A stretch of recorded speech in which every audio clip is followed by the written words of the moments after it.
Hey guys, hope you're well. Want to do a quick rundown of what happened today and make a video that's a bit of a nothing burger because I mainly wanted to blast something out to dispel any type of rumor as to what might be happening with a stray juror.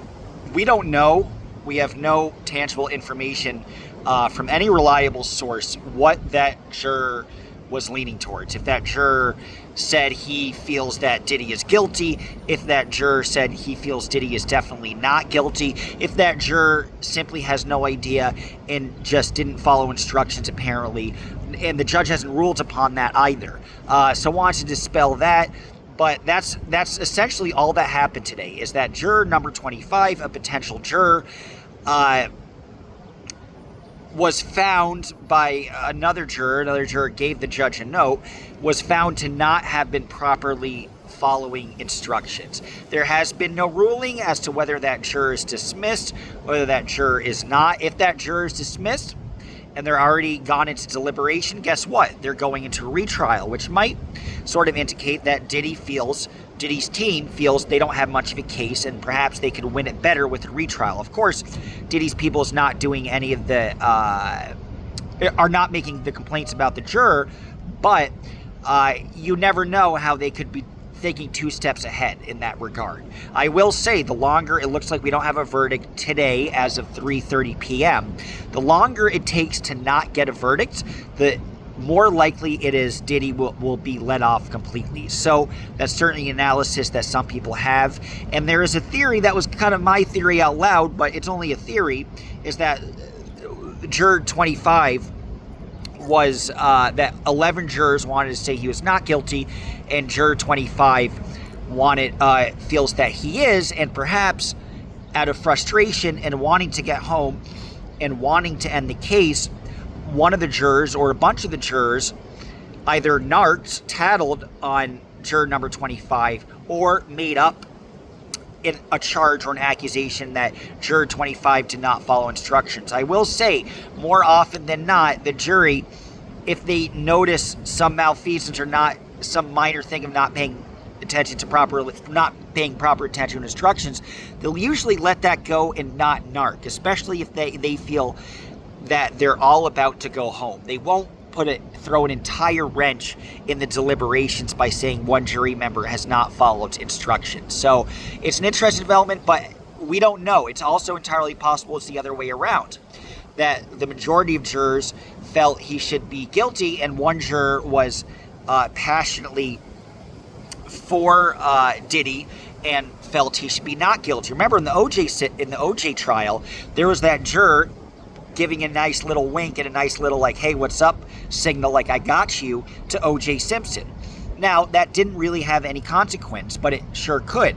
Also, another thing, the judge has not really ruled. He said he'd allowed time to confer, but I don't think the judge has ruled the current validity of juror 25 as to whether or not juror 25 should be let off, should be kicked out of the case, or if it's minor and doesn't actually affect the deliberation. So I know there's been an weird AI inaccurate YouTube thing that is not giving accurate information. I think they might have said that juror 25 wanted to declare Diddy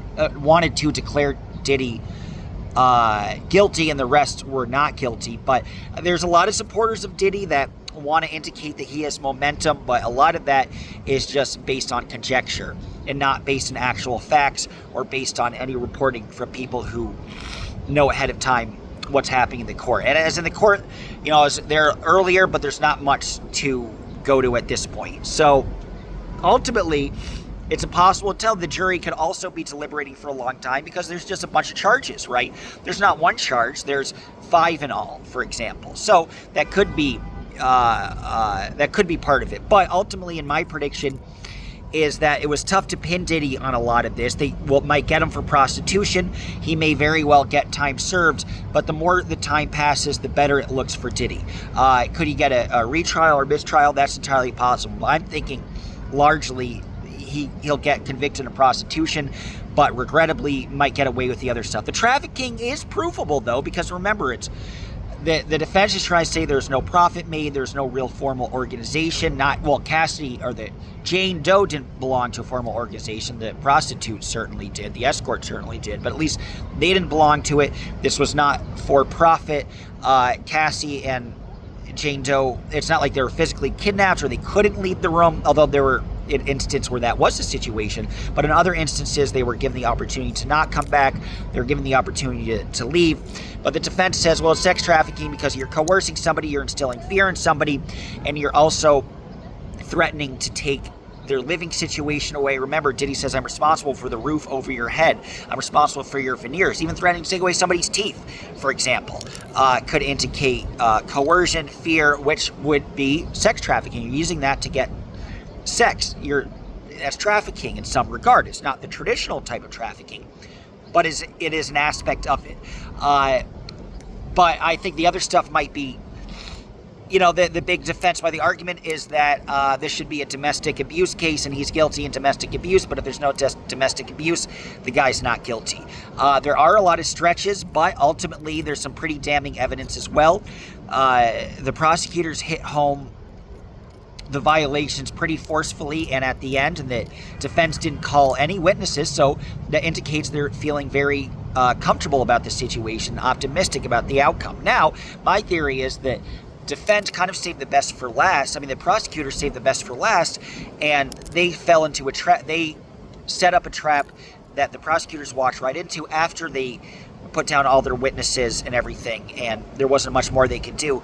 That's when kind of the most serious stuff was brought up and kind of hit home in a really enticing, tight, compelling, quick way, just in case the jurors weren't paying attention to every single text message exchange that was read by the special agents. So it was a very smart closing argument, but I don't know if it'll be that much to stick. With the Mann Act, they've been successful before. They've gotten R. Kelly in the Mann Act. In 1959, they got Chuck Berry with the Mann Act. Now, talking to some people who are supportive of Diddy, you really have to go back to 1959 and the Mann Act to understand why some people feel that he is a victim and he is being targeted, perhaps due to being a black man in popular culture.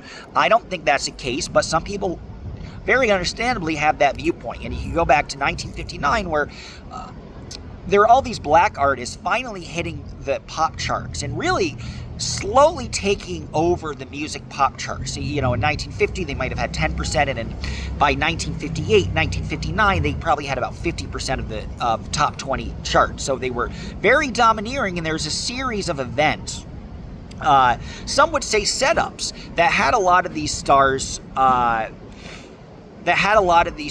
fall very quickly. Frankie Lyman, some people feel the government sent a white girl to dance with Frankie Lyman and thus get him banned from a lot of advertisers. Frankie Lyman did Why Do Fools Fall in Love. The Platters, two of the members of the Platters were busted in a New York prostitution sting. Also in 1959, their career was in 1960, a year later. So they had Harbor Lights, and then they got busted, and then their career wasn't the same, although they had some comeback hits in the late 60s. But they were dominating the music charts. There's a lot of the people who were at the forefront of rock and roll. Then finally Chuck Berry. But what Chuck Berry did was pretty bad. He had a girl that he met in Oklahoma, worked for him as a coat check girl, and he had sex with her, and she was 14 years old. So the difference, they got Berry back in 59, because some people might think it was targeted, but he was ultimately having sex with a 14-year-old. It's pretty bad. I think you should go to jail for the rest of your life for that, in my opinion. But a lot of people felt like Berry was targeted, and there was this kind of toppling of the black artists of rock and roll, and they could use that Mann Act. And Berry got busted because he transported this girl across state lines and had sex with her. Now, the difference is, in this case, there's nobody under the age of 18. Again, another stickier situation for R. Kelly. If you're overage, this might be much tougher to get a guilty verdict, quite frankly. But again, I just wanted to dispel any sort of rumors. I will be going live to see if there's a verdict today. I really don't think there will be. Probably tomorrow there will be. But I'd say now, looking at the duration, looking at the amount of time things have gone on, it is more likely than not that Diddy will be declared not guilty, at least for enough charges where he won't get jail time. He might get time served, but that's about it. But again, just wanted to dispel everything. We know nothing about the jury, nothing about really at this moment how that's materializing. We might know more in an hour, so stay tuned for my live, and you'll get to get that analysis in about an hour from now. Thank you guys for watching. Bye-bye.